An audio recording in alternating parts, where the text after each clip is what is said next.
బాధ్యతగా భావించి అందరూ ముందుకు రావాల్సిందిగా, అందరూ సమన్వయంతో పనిచేసి అన్ని డివిజన్లు అభివృద్ధి చెందే విషయంగా ముందుకు రావాల్సిందిగా అందరికీ అప్పీల్ చేస్తా ఉన్నాను. దాంతోపాటు రైతు భరోసా రాష్ట్ర ముఖ్యమంత్రి రైతు భరోసా ఇస్తాడు. మీకు వీడియో కూడా వినిపిస్తుంది. రైతు భరోసా ఇస్తాడు రాష్ట్ర ముఖ్యమంత్రి గారు.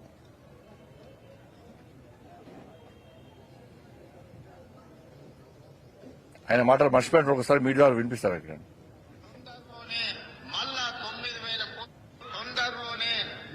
9,000 కోట్ల రూపాయలు రైతు భరోసా కార్యక్రమంలో భాగంగా మున్సిపల్ ఎన్నికలు ముగిసిన వెంటనే మీ ఖాతాలలో రైతు భరోసా నిధులు వేసే బాధ్యత రాష్ట్ర ప్రభుత్వం తీసుకుంటుంది.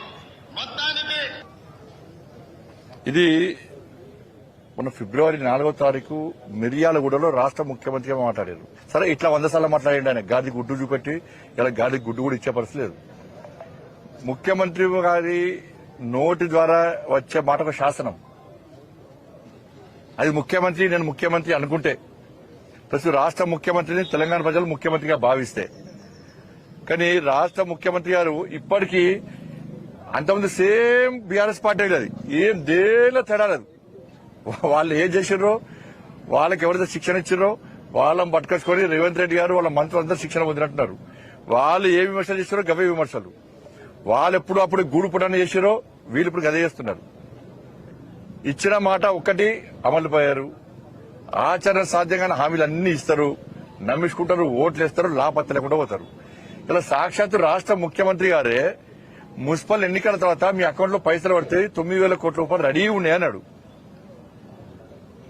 వీళ్ళు ఆల్రెడీ పంటలు వేసుకున్నారు, ప్రజలు ఎదురు చూస్తున్నారు. ఎవి నీ పైసలు? ఈ పైసలు ఎవి? ఎప్పుడు వేస్తారు? ఇప్పుడు మొట్టమొదటిసారి ఏం చేసిండు? 15,000 రూపాయలు రైతు భరోసా ఇస్తాడు. మొదటి విడత ఏనేయలే, తప్పించుకొని ఏం చేసిండు? రెండో విడత వేసిండు, మళ్ళీ వేస్తున్నాడు. ఇక మళ్ళీ ఇప్పుడు ఎప్పుడు వేస్తాడంటే ఇప్పుడు ఏరియా రైతుల కష్టాలు, రైతులకు అవసరం పడాలి, రైతుల అవసరానికి సహాయం చేయాలని చెప్పి రాష్ట్ర ముఖ్యమంత్రి గారికి ఉండదు. వాళ్ళ ఆలోచనల్లో ఎన్నికల ప్రశ్నలో వేయాలి, ఓట్లు తీసుకోవాలి.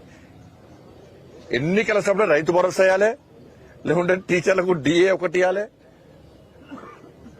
ఏదో ఒక హామీ సెట్ ఇవ్వాలి, ఓట్లు వేసుకోవాలి. ఓట్లు అయిపోయినాక మళ్ళీ ఇక లాపత్తలు కూడా మళ్ళీ ఎరిగా.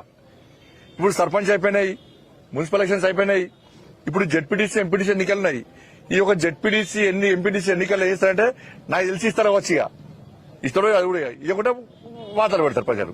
దాని ఏం అనుమానం లేదు కదా. మరి ఇప్పుడు జెడ్పీటీసీ ఎంపీటీసీ ఎన్నికలు పెట్టే ఆలోచన ప్రభుత్వం లేదు కాబట్టి ఇప్పుడు ఏడిగా ఇప్పుడు వేస్తానా మాట విషయం ఇస్తారు కావచ్చు. ఇప్పుడు ఏడిగా మళ్ళీ ఎన్నికలు వస్తే మళ్ళీ రైతు భరోసా అని చెప్పి మళ్ళీ ఒక విడుదల చేస్తాడు. నెక్స్ట్ ఏడిగా మరి ఎందుకంటే ఇలా ప్రజలు ఒక తప్పు నిర్ణయించుకున్నారు.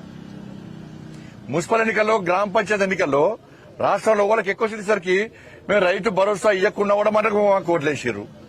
మాకు డిఏలు, పీఆర్సీ ఏం అమలు చేయకుండా కూడా మాకు ఓట్లు వేసారు. ఉద్యోగాలు ఇవ్వకుండా మాకు ఓట్లు వేసారు.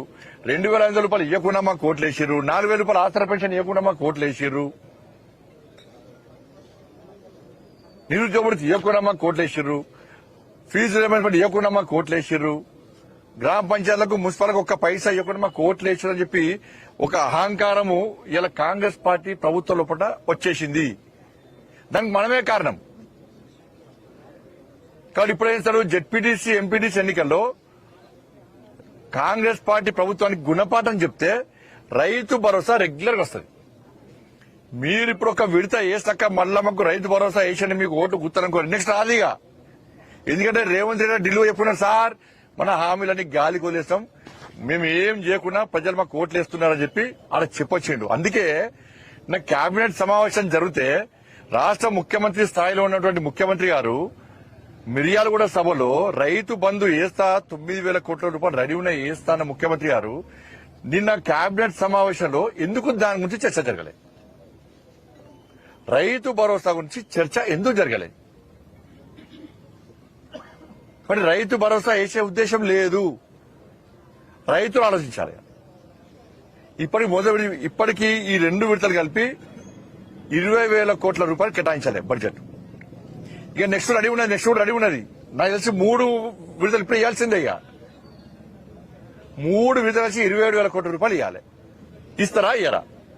మళ్ళా ఇప్పుడు ఒకటి పాతదియా, పాతది మొదటి ఎందుకు ఇవ్వవు? నువ్వు ఇస్తానదే ఎన్నికల తర్వాత మొదటి విడత ఎందుకు ఇవ్వవు? నువ్వు చెప్పరాదు, కారణం ఏంది? ఇది మాకే తెలియంది, ఈ ఎగ్గొట్టే బుద్ధులని మాకే ఉన్నాయి, మాయమాటలు చెప్పే తెలివి మాకే ఉంది అనుకుంటే మీకంటే ఎక్కువ మీ కోటేసిన ప్రజలకు తెలివి ఎక్కుంటారు. రాసిపెట్టుకోండి. ఇట్లా మోసం చేస్తేనే బీఆర్ఎస్ పార్టీ ఇంట్లో కూర్చోబెట్టారు. ఇలా మీరు మోసం చేస్తే మీ విషయంలో కూడా ప్రజలు ఆలోచిస్తున్నారు కూడా. మొదటి విడత వేయాలి, ఇప్పుడు ఈ విడత వేయాలి, నెక్స్ట్ విడత కూడా కలిపి ఇప్పుడు వేస్తే రైతులకు ఉపయోగపడుతుంది. రాష్ట్ర ప్రభుత్వం ఇస్తుందా ఇవ్వదా? ఇవాళ లేఖ రాసిన రాష్ట్ర ముఖ్యమంత్రి గారికి లేఖ రాసిన మీరు వెంటనే రైతు భరోసా రైతుల అకౌంట్లోకి వేసి రైతులు కష్టాల్లో ఇబ్బందులు ఉన్నారు, వారిని ఆదుకోవాల్సిన బాధ్యత రాష్ట్ర ప్రభుత్వం మీద ఉంది. ఇది గనక వేయకుంటే ఇప్పటికే రామచంద్ర వర్యాల ఫోన్ చేసి నాకు రైతు భరోసా వేయకుంటే కిసాన్ మోర్చా ఆధ్వర్యంలో ఆందోళన చేపట్టడానికి సిద్దంగా ఉన్నామని చెప్పి మా రాష్ట్ర అధ్యక్షుడు రామచంద్ర గారు చెప్పారు. కాబట్టి రాష్ట్ర ప్రభుత్వం స్పందించకుంటే, రాష్ట్ర ముఖ్యమంత్రి స్పందించకుంటే 100% రాష్ట్ర భారతీయ జనతా పార్టీ రామచంద్ర గారి నేతృత్వంలో ఆందోళన చేయడానికి సిద్దంగా ఉందన్న విషయాన్ని నేను రాష్ట్ర ప్రభుత్వం తెలియజేస్తున్నా. మీ మాయ మాటలు, మోసపూరితమైన మాటలు సాగాయి.